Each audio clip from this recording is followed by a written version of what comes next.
नेत्यांचा एकत्रित मेळावा घेतलेला होता, त्याचा या निकालावर किती परिणाम झाला असं वाटतं? असं आहे की माझ्या प्रचाराचा वगैरे परिणाम याच्यावर नाही. लोकांनी मोदीजींना साथ द्यायचं ठरवलं होतं. मला एवढाच आनंद आहे की या यज्ञामध्ये एखादी समिधा आमची पण आहे आणि त्यात दिल्लीचा मराठी माणूस हा मोदीजींच्या पाठीशी उभा राहिला, याचा मला मनापासून आनंद आहे. काल राहुल गांधींनी पत्रकार परिषद घेतली, मात्र आज निकाल लागला. खातं सुद्धा काँग्रेसला दिल्लीमध्ये खोलता आलं नाही, एकही जागा काँग्रेसला आली नाही. मी कालच प्रतिक्रिया दिली होती. राहुल गांधींची कव्हर फायरिंग आहे. त्यांना हे लक्षात आलेलं आहे की दिल्लीमध्ये त्यांना काही मिळणार नाही. त्यामुळे आधीच राहुल गांधींनी हारल्यानंतर काय त्या ठिकाणी बहाणे सांगायचे याची तयारी काल करून ठेवली. राष्ट्रवादीचं डिपॉझिट 27 जागांवरती जप्त झाले. महाराष्ट्रात जे तुमचे मित्र पक्ष आहेत, दिल्लीत मात्र त्यांना फार काही यश येताना दिसत. त्यांनी प्रयत्न केला. प्रयत्न करणे काही वाईट नसतं. काल अजित पवार पुण्यामध्ये बोलले होते की धनंजय मुंडेंच्या संदर्भात जेवढी माहिती मला आहे तेवढीच माहिती मुख्यमंत्र्यांना आहे, त्यामुळे त्यांच्याबाबतचा निर्णय हे मुख्यमंत्री घेतील.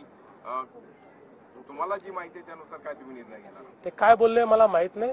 ते काय बोलले त्यांना विचारेन आणि मग बोलेन. तुमच्या म्हणण्यावर मी बोलणार नाही. असं आहे,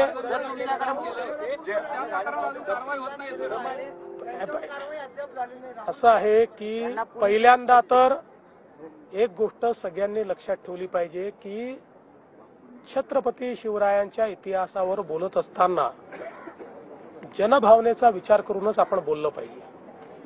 त्यामुळे लोकांची भावना दुखावेल अशा प्रकारच्या इतिहासाचं वर्णन किंवा इतिहासाचं विकृतीकरण हे कोणाच्याच हाताने होऊ नये.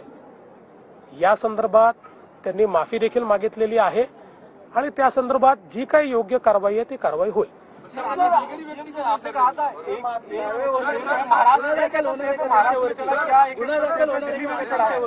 देखिए, एक है तो सेफ है, ये दिल्ली में भी चला, क्योंकि पूरे देश ने लोकसभा के बाद अनुभव किया कि हम बटेंगे तो राजनीति में भी कटेंगे.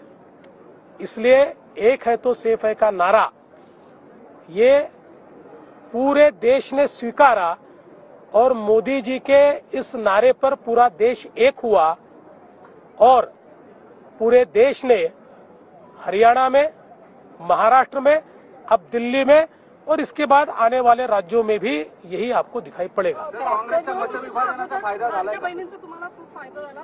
त्यानंतर तुम्ही आता लाडक्या बहिणींचं जे आहे ते मागे येत आहेत, त्याचा लाडक्या बहिणींना पैसे परत द्यावे लागतात, त्यावरती काय? कुठलाही नवीन निकष नाही. योजना घोषित केली त्यावेळेस जे निकष होते त्या निकषांपेक्षा वेगळं ज्यांनी अर्ज केला त्यांच्यावरच ही कारवाई होते आहे. मला आनंद आहे की आमच्या काही लाडक्या बहिणींनी स्वतः निर्णय केला की आम्ही निकषाबाहेर गेलो आहोत आणि त्यामुळे आम्ही हे या ठिकाणी सोडतो. कोणाचेही पैसे आम्ही परत घेतले नाही, परत मागणार नाही. पण आम्हीही जनतेच्या पैशाचे कस्टोडियन आहोत. आम्हालाही महालेखाकाराला म्हणजे सीएजीला उत्तर द्यावं लागतं. त्यामुळे नियमाच्या बाहेर जर कोणाला फायदा पोचत असेल तर त्याच्यावर सीएजीचं ऑब्जेक्शन येणारच आहे. आणि म्हणून जे नियमाच्या बाहेर फायदा घेत आहेत त्यांचा फायदा निश्चितपणे बंद होईल. त्याची सुरुवात आम्ही केली आहे. कुठलेही नवीन निकष नाहीत. चला. तर दिल्लीतल्या विजयासंदर्भात मुख्यमंत्री फडणवीसांनी प्रतिक्रिया दिली आहे.